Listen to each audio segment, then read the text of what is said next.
264 BC, a man named Uranus walked into the Forum Boarium in Rome and killed another man in front of a crowd of strangers. He was not punished, he was not tried, the crowd applauded. And the thing that should genuinely disturb you about that story is not the killing. It's that Uranus had no idea what he was doing there.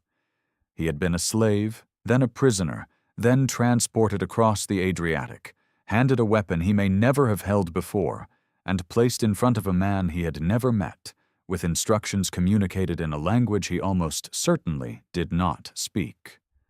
The killing was incidental. The performance was the point. 3 pairs of men fought that day in the Forum Boarium, at the funeral games of Junius Brutus Pera, and Roman historians recorded it as a charming novelty. You would not have survived any of this. And over the next several minutes, I am going to walk you through exactly why.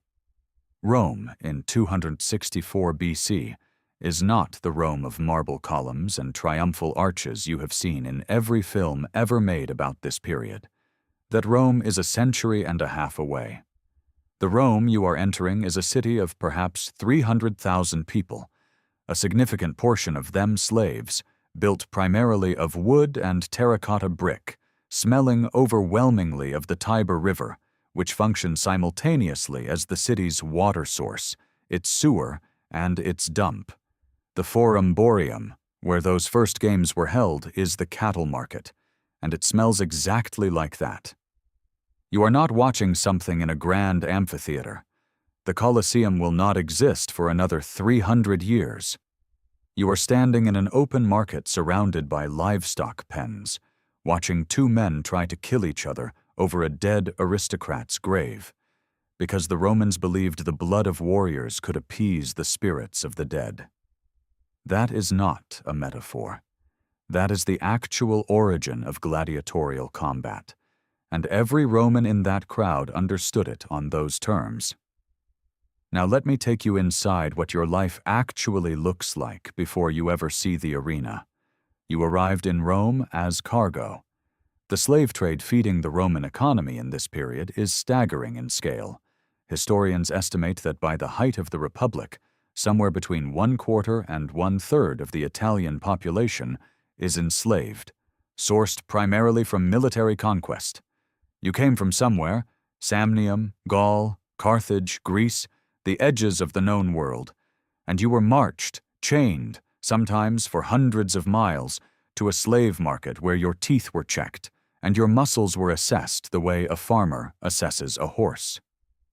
You were then purchased, and your life from that point forward belonged entirely to someone else, in a legal sense so absolute that Roman law classified you not as a person, but as a res, a thing. If you were lucky, you ended up as a household slave. If you were unlucky, you ended up in the mines. If you were large, strong, young, and male, there was a third possibility. A lanista came to look at you. The lanista is the man who owns and trains gladiators, and the Romans despised him almost as much as they loved his product.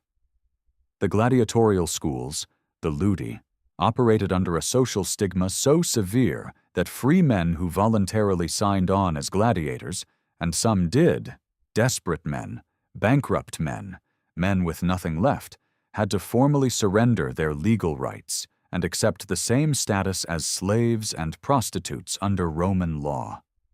The lanista himself occupied a social position roughly equivalent to a pimp, which is worth noting because Romans were not subtle about the comparison. He owned bodies. He rented them out for public use. He profited from their destruction. And yet the emperors and magistrates who hired him were celebrated for their generosity. Here is what your training looks like, and here is where the popular image gets things both right and completely wrong. The ludus is not a torture chamber. It is, by the standards of Roman slave life, almost comfortable, which tells you something devastating about Roman slave life. You sleep in a cell, but you sleep. You eat regularly. Archaeological analysis of Gladiator remains found at Ephesus, published by researchers from the Medical University of Vienna in 2014, revealed a diet heavy in barley and plant protein, high enough in carbohydrates that the researchers described gladiators as essentially vegetarian by modern classification. You receive medical attention because you are expensive. The physician Galen worked at a gladiatorial school in Pergamon in the 2nd century AD and described the medical care in terms that suggest genuine sophistication for the era, particularly in wound treatment. You are not being starved and brutalized into fighting shape. You are being maintained like a racehorse because your lanista paid good money for you and intends to see a return on that investment. The training itself is systematic. You are assigned a style, not randomly, but based on your physique, your background, your observed instincts. The retiarius fights with a net and trident, mobile and light. The secutor wears a closed helmet and carries a short sword, designed specifically to chase the retiarius. The thraex uses a curved psycha blade and a small shield. These are not generic fighters. They are specialists, and the matchups are choreographed for maximum dramatic contrast. You will spend months, possibly years, training against a wooden post called a palus before you ever face a living opponent. You will learn to fall correctly, to present your wounds for inspection, to read a crowd. The Romans understood that what they were selling was not death. It was theater. But we haven't even gotten to the actual mechanics of dying yet. And that's worth staying for. The mortality rate for gladiators is one of the most persistently misunderstood facts about the entire institution. The Hollywood image, every fight ending in a thumbs down, rivers of blood, constant death, is largely wrong. And the reality is both more interesting and more troubling. Kathleen Coleman of Harvard, one of the foremost scholars of Roman spectacle, estimates that in the early imperial period, roughly 1 in 9 or 10 fights ended in a fatality. The rest ended in a missio, a submission, where the defeated fighter appealed to the crowd, and the editor, the magistrate or aristocrat funding the games, decided his fate. Most of the time, the crowd wanted him spared. A dead gladiator is an expensive gladiator. A living gladiator can fight again next month and sell more tickets. The famous thumbs gesture, incidentally, almost certainly did not mean what you think it means. The Latin phrase pollis verso, which appears in Roman sources, translates roughly as with turned thumb, and scholars have argued for 2 centuries about which direction indicated death.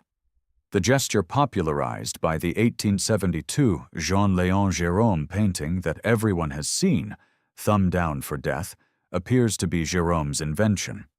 The Romans may have used a thrusting motion, simulating a sword thrust to the throat, to signal death, and a hidden or closed fist to signal mercy.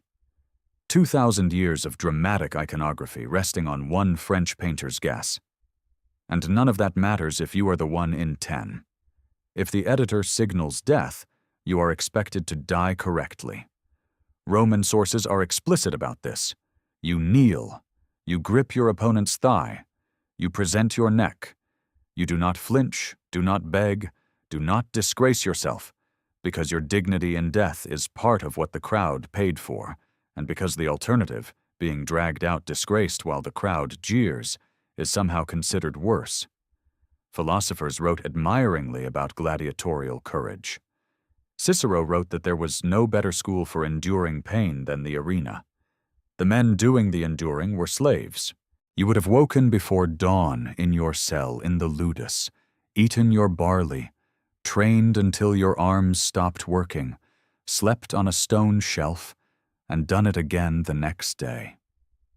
You would have fought, eventually, in front of tens of thousands of people who did not know your name and would not remember it.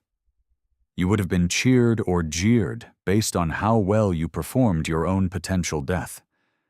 You would have had no legal recourse, no family that Rome recognized, no property, no future beyond the next fight.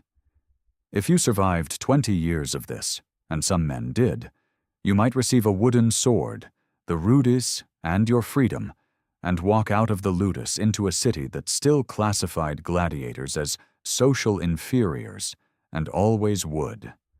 The wooden sword was real. The freedom was real. The fact that Rome expected you to be grateful for it tells you everything you need to know about Rome.